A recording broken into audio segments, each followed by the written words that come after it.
हर रिश्ते की अपनी खूबसूरती होती है और हर रिश्ते का एक तकाजा होता है, चाहे वो औलाद और माँ बाप के दरमियान का रिश्ता हो या बहन भाई का। इन कीमती रिश्तों का हुस्न आपस में प्यार, मोहब्बत और इज्जत का होता है।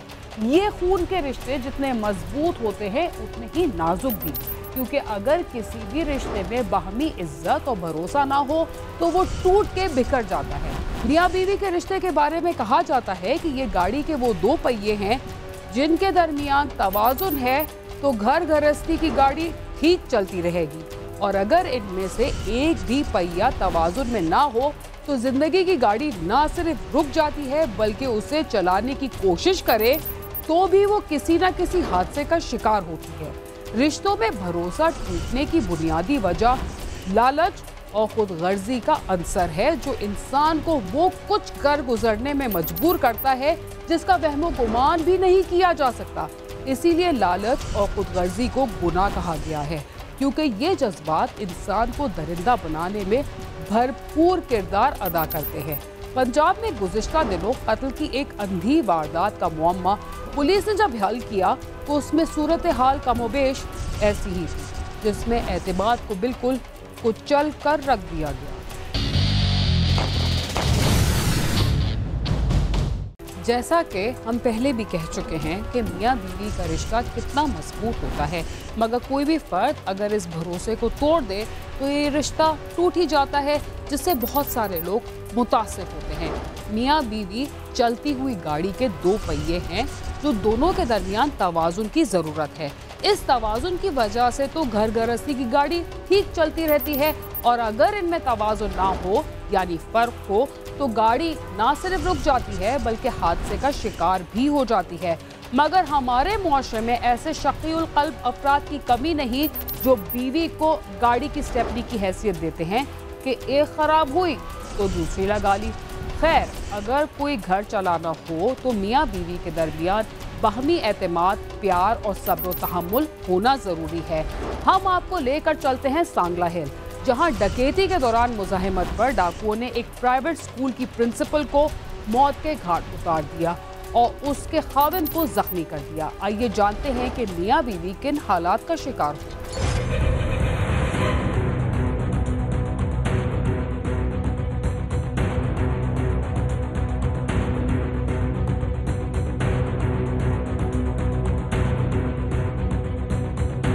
सांगला सदर के इलाके के रहायशी रमजान की बेटी कशफ कमल ने इलाके में एक प्राइवेट स्कूल बना रखा था और वो उस स्कूल की प्रिंसिपल थी। कशफ ने 2 साल कबल इलाके के रहायशी एक शख्स उमर फारूक से पसंद की शादी कर ली। ये दोनों की तीसरी शादी थी। कमल ने अपने पहले दोनों शोहरों से तलाक ले ली थी, जबकि उमर फारूक ने एक बीवी को तलाक दे दी थी और अब एक बीवी उसके साथ ही रहती थी।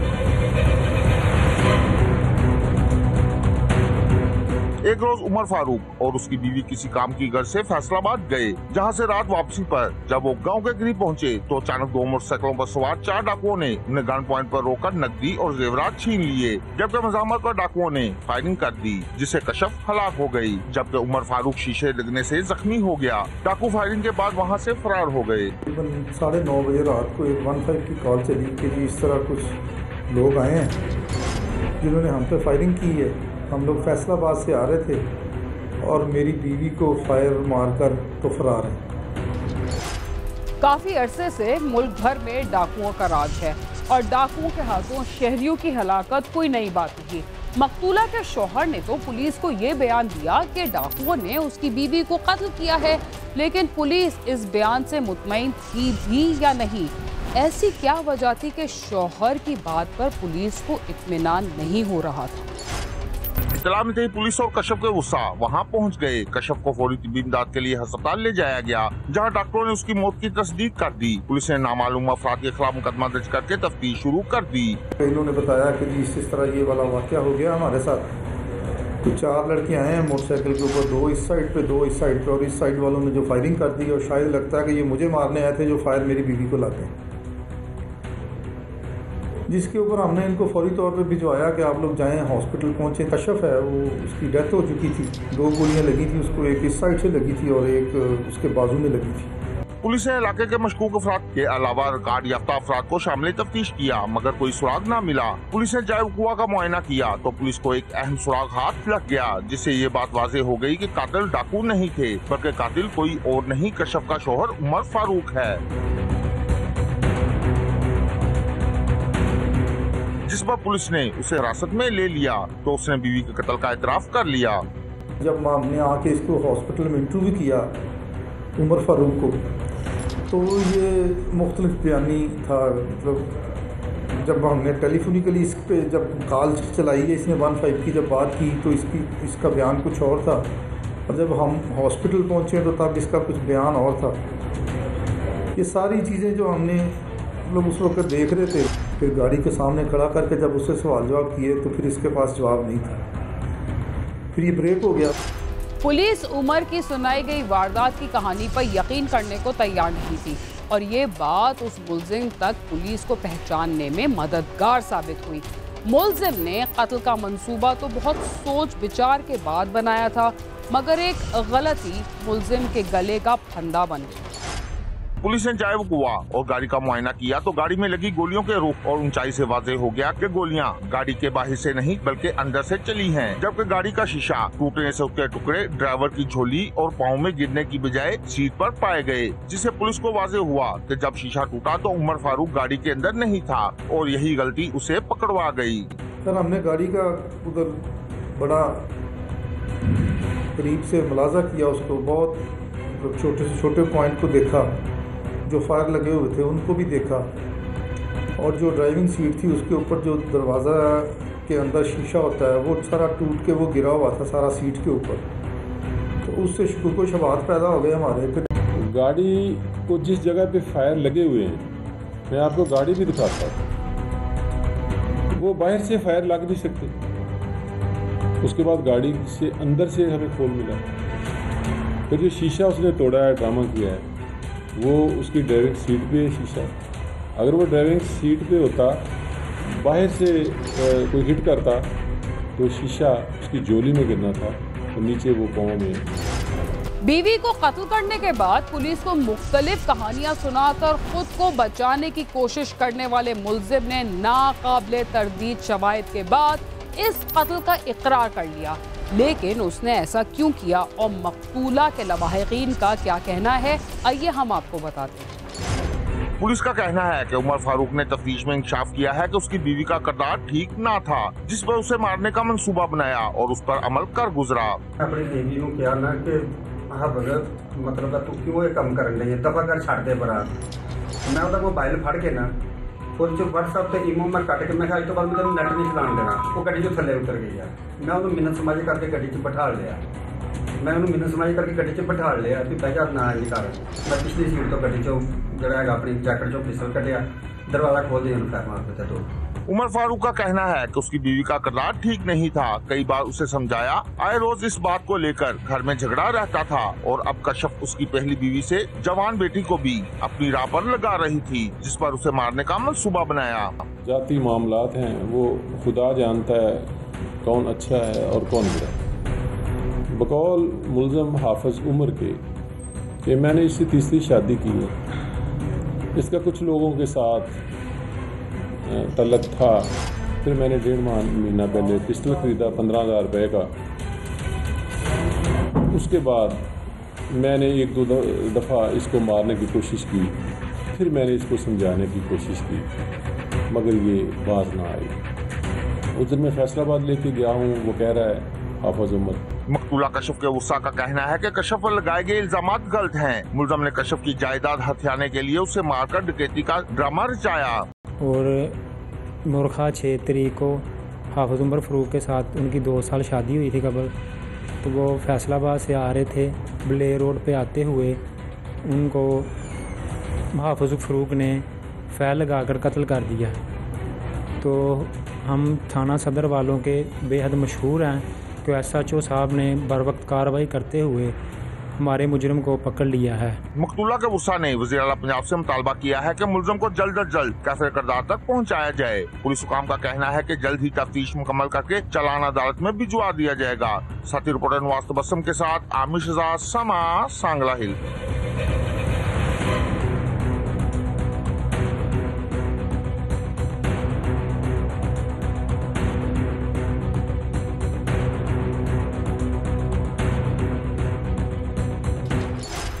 मुलजिम ने अपने जुर्म की संगीनियत को कम करते हुए वही गैरत का बहाना बनाया, मगर उसको शायद ये मालूम नहीं कि गैरत के नाम पर कत्ल की भी वही सजा होती है जो कत्ल की है।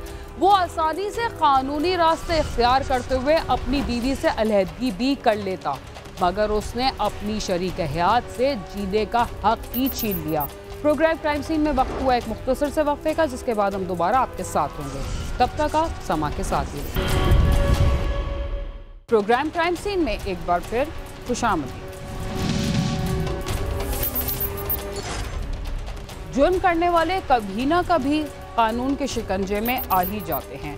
मुजरिम अपनी तमाम तर होशियारी के बावजूद भी कानून की गिरफ्त में आता है कि जुर्म करने वाला कभी भी अपने जुर्म करने के बाद बच नहीं सकता। और जब मुल्जिमान कानून की गिरफ्त में आते हैं तो उन्हें इस बात का अंदाज़ा भी नहीं होता कि उनसे ऐसी क्या गलती हुई जिसके बायस वो कानून की गिरफ्त में आ गए। और अक्सर ये देखने में आया है कि खौफ की फिजा फैलाकर वारदातें करने वाले मुल्जिमान अंदर से बहुत कमज़ोर और डरपोक लोग होते हैं। थाना रवात के इलाके में रात के पहर घर में चोर चोरी करने के लिए दाखिल हुए, लेकिन शोर शराबा सुनकर चोर भागे और भागते चोरों की फायरिंग से मोहल्ले का एक बच्चा जान से चला गया। इस मासूम बच्चे की जान कैसे गई और ये सारा वाकया कैसे पेश आया, आइए हम आपको बताते हैं।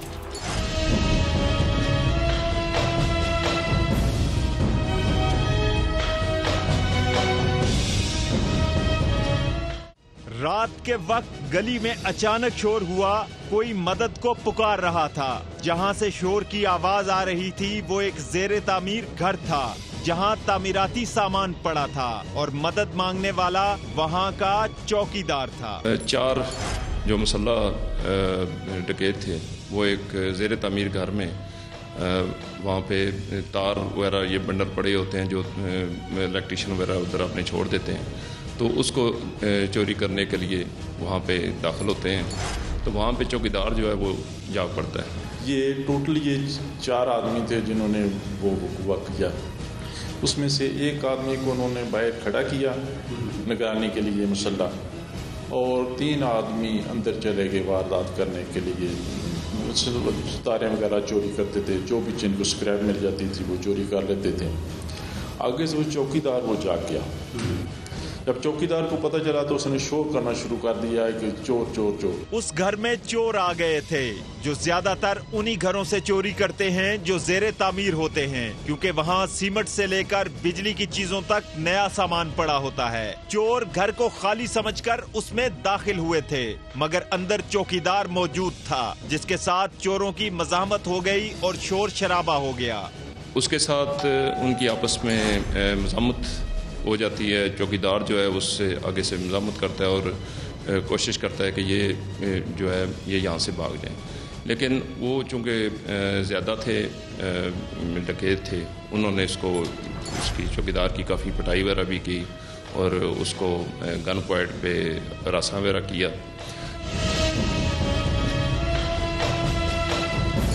चोरी की वारदात पर मुज़ाहमत का शोर हुआ तो साथ वाले घर में ज़फ़रुल्लाह साहब ने भी शोर सुना और वो बाहर निकल आए। उनके पीछे उनका 5 साला नवासा भी निकल आया और फिर वो हुआ जिसका किसी के वहमो गुमान में भी नहीं था। आदिल को गोली लग गई और वो जमीन पर गिर गया और चोरी करने वाले बेरहम चोर वहां से भाग निकले।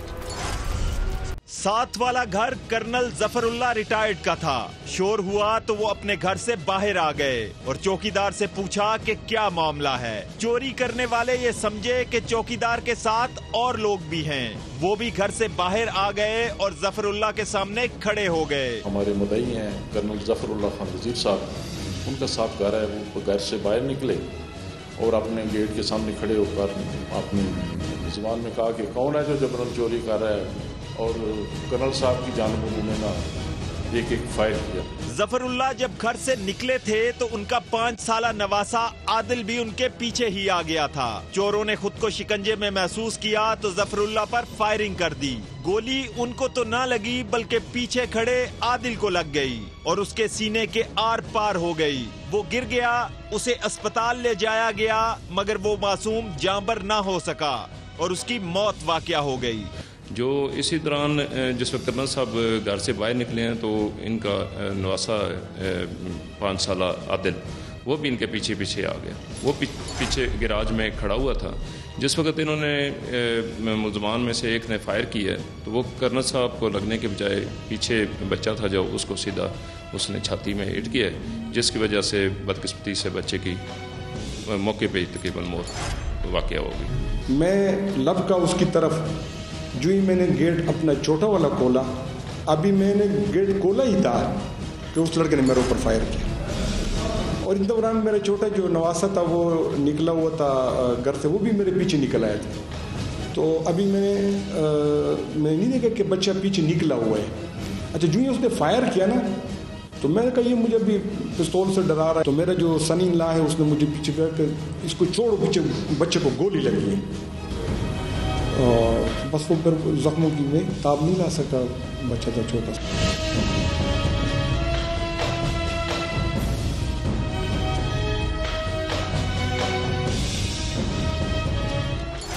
मुल्जिमान तो बच्चे को नाहक कत्ल करने के बाद वहां से भाग निकले थे और वो चोर से कातिल बन गए थे। वो शायद ये भी समझ रहे थे कि वो कभी भी पुलिस की गिरफ्त में नहीं आएंगे, लेकिन इन चोरों के दिल में मौजूद खौफ और उनकी बुज़दिली पुलिस के सामने आ गई और वो वारदात के चंद दिनों बाद पुलिस के हत्थे चढ़ गए। फिर क्या हुआ? दिन के बाद इसी इलाके में पुलिस गश्त पर मौजूद थी और मशकूक अफराद की मामूल की चेकिंग कर रही थी जब मोटरसाइकिल सवार पुलिस के पास आए। मोटरसाइकिल सवारों ने पुलिस के इशारे के जवाब में फायरिंग शुरू कर दी। पुलिस की जवाबी फायरिंग से उनमें से एक जख्मी हो गया और पुलिस ने उसको काबू कर लिया, जबकि उसके साथी फरार हो गए। उसमें इन 4 मुल्ज़मान के अलावा इनके साथ 3 और थे, वो भी अफगानी थे। पुलिस आगे से पुलिस ने भी फायर किया, उनमें भगदौड़ मच गई। एक उनमें से जख्मी हो गया, अपनी साथियों की फायरिंग से एक बंदा उनका जख्मी हो गया, सलीम खान और शमशेर। उसने भी सारी स्टोरी बताई कि हमने ऐसे ऐसे वकूआ किया था। तो हम तो उस चक्कर में थे कि हमें पुलिस का पता चल गया, हमें इस तरह ये कत्ल ट्रेस हो गया।